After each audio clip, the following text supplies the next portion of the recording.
Hello, everybody. It is Matt, and it is Bloodthirsty Thursday, and I am back at you with yet another review. Before I roll on to any of that, I want to wish each and every one of you a great morning, evening, dawn, day, or dusk, all that lovely stuff, because life really is too short as is. Do me a really huge favor and like, share, and subscribe. I love seeing your beautiful faces when you are here. I know I'm here an awful lot, but I have an awful lot on my plate to review. And one last little tidbit of information. Check out the description box. I give you a bigger bite of every single movie of every single day, such as your brief synopsis, your starring cast, director, runtime of the cut I watched, along with a link for where you can watch this one for free. And then if you decide you can help support Matt's Movie Mania and toss me a couple of bucks. Now that I got all that said and mind and all that out of the way, let's roll on to the film of the day. And today's is a very interesting one. It came out back in 2021. It is directed by our good friend Jason Pitts. It is none other than Voorhees, Night of the Beast. What an interesting movie this is. It is a Jason fan film, just to let you know. So there is no profits being made off of this. This is just purely for entertainment purposes only. I think they did a great job with this. This is one of the better fan films I've seen.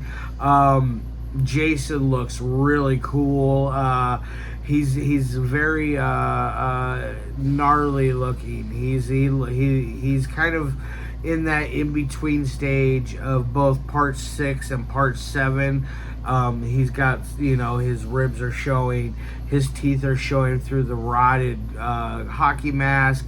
There's just all kinds of decay going on. So he looked really freaking cool. Now, what exactly is this movie about? Now, this movie is a very interesting one. It's about a group of friends. One of them is a past character in part 6 of the Friday the 13th franchise. He is one of the children that was in the bunk rooms when or the cabins, excuse me, not bunk rooms, but the cabins where Jason was stalking his victims, such as Tommy Jarvis and the girl, and then all the police officers that were in the area. And they show some clips of it. They show some of the destruction, and it's really cool that they added that in there. Granted, I'm surprised they haven't been clipped with a copyright infringement, but maybe the studio behind Friday the 13th isn't so upset about it. Now, like I said, the kid is a past a person who has witnessed the destruction of Jason Voorhees, what he's capable of. He's really freaked out. He keeps having these horrible nightmares. His girlfriend gets this wild idea to take him back out to Crystal Lake and stay at one of the cabins and hopefully confront his fears and make things better in the process. They do the silly thing of blindfolding him. They're heading down to the Crystal Lake, and by the way, there's a lot of references to other horror films such as Your Nightmare on Elm Street, and there's also even a reference to Jeepers Creepers. Granted, I'm not a fan of Jeepers Creepers, but I thought it was cool to see the Be Eating You license plate chilling out on the grass on the ground, just hanging out there. I thought that was kind of cool. They decide they're going to take him back to this place without him really knowing. They blindfold him and they take him on the long 4-hour trek. And excuse me. And while they're there, they come across a group of hunters. They are there to, you don't know who they're there to hunt, either Jason or our next creature, which I will eventually touch on. But they are either out there to get Jason or this other creature. Eventually, they come across Jason and Jessa, Flux, and the man that she was seeing at the moment. It was cool seeing Jessa in here. I always like her. She always does a good job in everything she does. But she, they have a nice kill scene with both of them. I really enjoyed that part. But it goes on where these bounty hunters, they're told, or hunters, excuse me, not bounty hunters. These hunters are told by their leader not to cross the east of the road. That part is forbidden. What they're looking for will not be over on that side of the road, which that other side of the road belongs to Jason Voorhees. Now, eventually, they do find their creature, which turns out to be none other than the cryptid known as Bigfoot, Sasquatch, Yeti, whatever you wish to call him. He's kind of cool looking. You can definitely tell it's a guy in a costume. I really like the head and the hair with the head. The claws are cool. The body part, it just looked a little silly. But it was still a cool movie overall. You eventually, these hunters, they split up.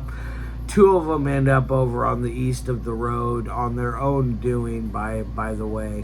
Because one of them thinks he's Mr. Big Bad Tough Guy that can beat up everybody, and he has a nice showdown with Jason, and of course you know how it's going to end. It's not going to be good for our tough guy. Either way, God, I hate tough guys. They're so annoying, obnoxious. But anyways, because this dude was seriously obnoxious in my opinion. He was my least favorite character. I was happy to see his ass get whacked, I mean, it was great. Eventually they put out or they find the Bigfoot. The other two, they get attacked by the Bigfoot.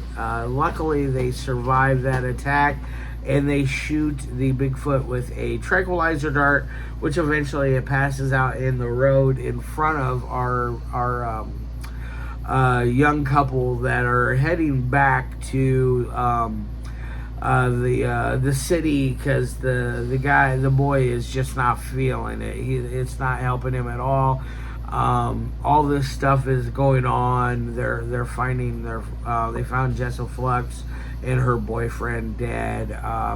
It just really it set the mood to where they needed to get the hell out of there, which I really liked, that they didn't waste any time.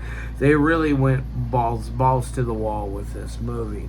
Now eventually you get a amazing fight between Bigfoot and Jason. Has a very fantastic ending I did not see coming, but it really is cool. Now on to the three things that my movies that I love to meet. First is the audio. The audio is fine in here. There's no moments where I don't understand a character. It works very well. There's no outside interference, no static, no back feed or anything like that causing any kind of interferences with it. So I'm going to give it a 4 on that end. Now on to the dialogue. Dialogue is okay. I think the hunters have the better dialogue out of all of the people in the movie. And then of course Ralph. If you remember Ralph from I think he was in part 1 and 2, or maybe it was just part 1. I can't remember. But either way, the guy that has the famous line, "Oh, Crystal Lake's got a death cuss." It's his nephew, and he's doing the death cuss thing as well, and it is absolutely hilarious when he does it. But it's also a bit of nostalgia in the same sense. So I really like that. I just love this movie. I think it's one of the best fan films I've ever seen. And I've seen, probably a dozen different ones, and some of them are good, and then a lot of them are just really bad in my opinion. But this one falls into the great category. The dialogue, I'm going to give it a B on there because some of the stuff they say is just silly as hell. I just don't. Oh, my cat is jumping up on the table now, and and nobody's going to stop him from crawling across the table. That's quite all right. Oh, he just kicked over a can. Can't do anything nice around here. I'm like I said, a B on dialogue. Editing is very good in this. I think the editing is where the bread and butter lies with this because Jason keeps a good, nice, steady pace. Never gets dull in here. It keeps going, and it has a nice momentum that doesn't take its foot off the gas pedal. So I really liked that. Granted, this is only an hour long. It flew by. It felt like it was only like 20 minutes because it just had so much going on with it. So I'm going to give it a on the editing. I think the editing is the best part of this, besides the movie itself. I'm talking about the technical aspects. Now, under my final score of 1 through 5, I'm going to give this thing a 4 out of 5. I think it's really good. This is, it's not Jason's best film by any means. I feel like When the Stairs Creak, I believe. That one I would say is probably his best piece of work that I've seen thus far. I think I got one more other, fan film from him. It's a follow-up to this one, I believe. So I look for that in the future. It'll be sometime in July. But anyways, I love your faces. Can't wait to see you on either Saturday or Sunday. I'm not 100%. Schedule is just crazy busy right now, so it's hard to really lock down solid days for stuff. I will get one more review out for the week for you. It's going to be the Mahal Empire film known as Arena Wars, which looks absolutely badass. So definitely tune in for that. That'll be either Saturday or Sunday. I will get to that one. It just released on VOD, just to let you know on that one. Alright guys, love your faces, and as always, peace.